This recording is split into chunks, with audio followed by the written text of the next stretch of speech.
First word है empirical, इसका part of speech है एडजेक्टिव, इसकी इंग्लिश मीनिंग होगी बेस्ड ऑन ऑब्जर्वेशन और एक्सपीरियंस रादर देन थ्योरी।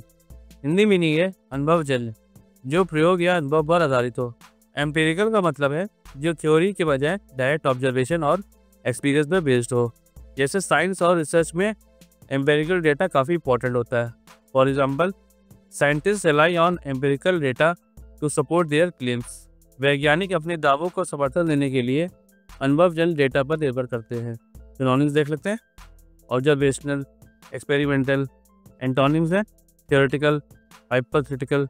अब नेक्स्ट वर्ड देखते हैं डिस्कोर्स, इसका पार्ट ऑफ स्पीच है नाउन, इसके इंग्लिश मीनिंग है ए सीरियस डिस्कशन और spoken written communication about a topic. किसी विषय पर गंभीर बातचीत या लेखन। डिस्कोर्स का मतलब है किसी टॉपिक पर सीरियस डिस्कशन या डिबेट करना। जैसे लिटरेचर और पॉलिटिक्स में स्ट्रक्चर्ड डिस्कोर्स काफ़ी जरूरी होता है। For example, the professors discourse on history was enlightening. Professor का इतिहास पर व्याख्यान ज्ञानवर्धक था। सिनोनिम्स देखते हैं डिस्कशन, डायलॉग। एंटोनिम्स हैं साइलेंस, क्वाइट।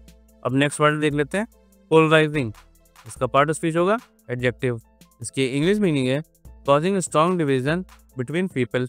हिंदी मीनिंग होगी विभाजनकारी, लोगों के बीच मतभेद बढ़ाने वाला। पोलराइजिंग का मतलब है किसी इशू या ओपिनियन को ऐसे प्रेजेंट करना जो लोगों को डिवाइड कर दे। ये पॉलिटिक्स और मीडिया नैरेटिव्स में काफ़ी देखा जाता है। For example, his speech was polarising and divided the audience. उनका भाषण विभाजनकारी था, इसने दर्शकों को विभाजित कर दिया। सिनोनिम्स देखते हैं डिवाइसिव, कंट्रोवर्शियल। एंटोनिम्स है यूनिफाइंग, हार्मोनाइजिंग। अब नेक्स्ट वर्ड देख लेते हैं इंडाइटमेंट, इसका पार्ट ऑफ स्पीच है नाउन, इसकी इंग्लिश मीनिंग होगी ए फॉर्मल चार्ज और acquisition of a crime. Hindi meaning है अभियोग या आरोप। इंडाइटमेंट का मतलब है किसी इंसान पर ऑफिशियल तौर पर सीरियस चार्जेस लगाना। ये टर्म कोर्ट केसेस या लीगल मैटर्स में कॉमनली यूज किया जाता है। For example, the politician faced an indictment for corruption. राजनेता को भ्रष्टाचार के लिए अभियोग का सामना करना पड़ा। सिनोनिम्स हैं एक्यूजेशन, चार्ज। एंटोनिम्स है एक्यूटल, एक्सोनरेशन।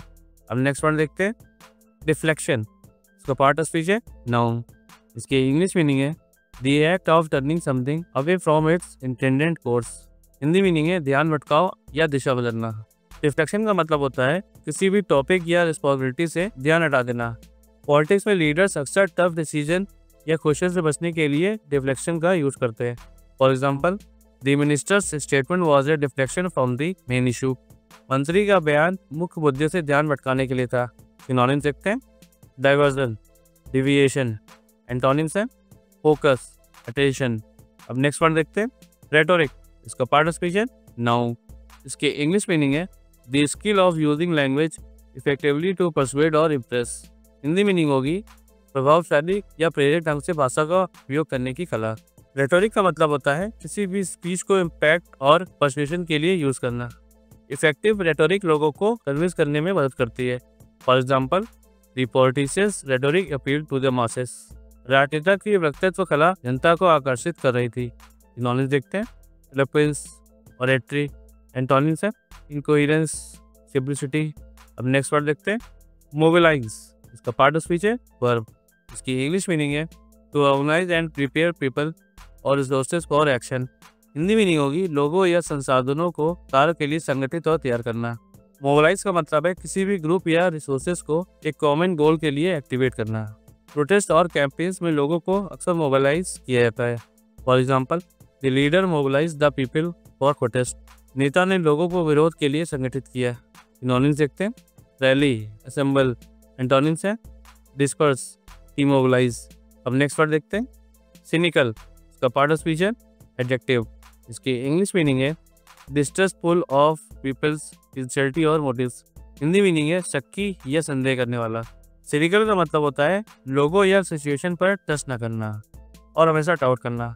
पॉलिटिक्स और बिजनेस वर्ल्ड में लोग अक्सर सिनिकल होते हैं। For example, he had a cynical view of politics. उसे राजनीति को लेकर संदेहपूर्ण नजरिया था। सिनोनिम्स देखते हैं स्केप्टिकल, डिस्ट्रस्टफुल। एंटोनिम्स है ट्रस्टिंग, ऑप्टिमिस्टिक। अब नेक्स्ट वर्ड देखते हैं कैप्रिशियस, इसका पार्ट ऑफ स्पीच है एडजेक्टिव, इसकी इंग्लिश मीनिंग होगी समवन और something that change suddenly and unpredictably. Hindi meaning है चंचल या अस्थिर। कैप्रिसियस का मतलब है बिना किसी वार्निंग के मूड या बिहेवियर चेंज होना। जैसे वेदर और स्टॉक मार्केट कैप्रिसियस नेचर के होते हैं। For example, the stock market is known for its capricious nature. Share बाजार अपनी अस्थिर प्रवृत्ति के लिए जाना जाता है। सिनोनिम्स देखते हैं। Fickle, unpredictable. एंटोनिम्स है स्टेबल, कंसिस्टेंट। अब नेक्स्ट वर्ड देखते हैं। इंडिग्नेशन, इसका पार्ट स्पीच है नो। इसकी इंग्लिश मीनिंग है एंगर और annoyance at unfair treatment. Hindi meaning है आक्रोश। इंडिग्नेशन का मतलब है इनजस्टिस या अनफेयर ट्रीटमेंट के अगेंस्ट स्ट्रॉन्ग एंगर फील करना। जब लोग गलत फैसले देखते हैं तो उनका इंडिग्नेशन बढ़ता है। For example, the unfair decision caused public indignation.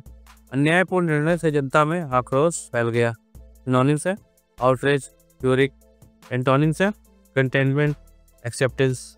Thank you.